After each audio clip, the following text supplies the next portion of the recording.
অ্যান্টনিকে নিয়ে Manchester United আর Real বেতিসের দড়ি টানাটানি শেষ হচ্ছে না। স্প্যানিশ ক্লাবটি জানিয়েছে তারা এই ট্রান্সফার আর এগিয়ে নিচ্ছে না।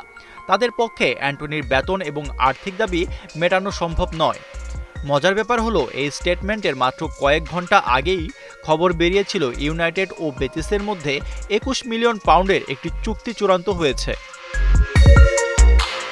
আয়াক্স থেকে ২০২২ সালে ৮২ মিলিয়ন পাউন্ডে এই ফরওয়ার্ডকে দলে ভিড়িয়েছিল রেড ডেভিলরা। দলে টানার পর বিষয়টা দামে বেশি মানে কম হয়ে দাঁড়িয়েছিল, তাই তাকে লোনে খেলানোর সিদ্ধান্ত হয়। ২০২৪-এ রিয়াল বেতিসে লোনে পাঠানো হয় তাকে।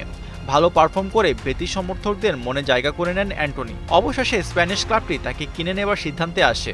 দলে ফেরানোর এই চুক্তিকে ঘিরে কিছু সমস্যা সামনে চলে আসে। Manchester United sell on clause জুড়ে দেয় চুক্তির মধ্যে। তাই বেতিস তাকে ২১ মিলিয়ন পাউন্ডে কিনলেও ভবিষ্যতে এই প্লেয়ারকে সেল করতে চাইলে প্রফিটের ৫০% দিতে হবে রেড ডেভিলদের। সবকিছু ঠিকঠাক চলছিল, এমন সময় অ্যান্টনির ব্যক্তিগত বেতনের আলোচনায় সমস্যা তৈরি হয়।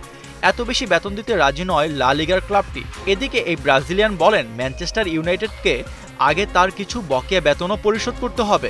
বেতিস এক বিবৃতিতে বলেছে, কোনো চুক্তি হয়নি, আমরা আমাদের প্রস্তাব প্রত্যাহার করেছি, কারণ ট্রান্সফার ফির পাশাপাশি ম্যানচেস্টার ইউনাইটেডের বকেয়া বেতন দেওয়ার খরচ বহন করার সামর্থ্য আমাদের নেই। অন্যদিকে ইউনাইটেডের ভেতরে বিষয়টা একটু ভিন্নভাবে দেখা হচ্ছে। ইংলিশ গণমাধ্যম ডেইলি মেইল জানিয়েছে ইউনাইটেড মনে করছে এটি আসলে বেতিসের কৌশল। তারা চায় অ্যান্টনি নিজের বেতনের দাবি কিছুটা কমাক। সেই চাপ দেওয়ার জন্যই তারা প্রকাশ্যে এমন ঘোষণা দিয়েছে। ইউনাইটেড নিশ্চিত বেতিস এখনও অ্যান্টনিকে দলে নিতে চায়।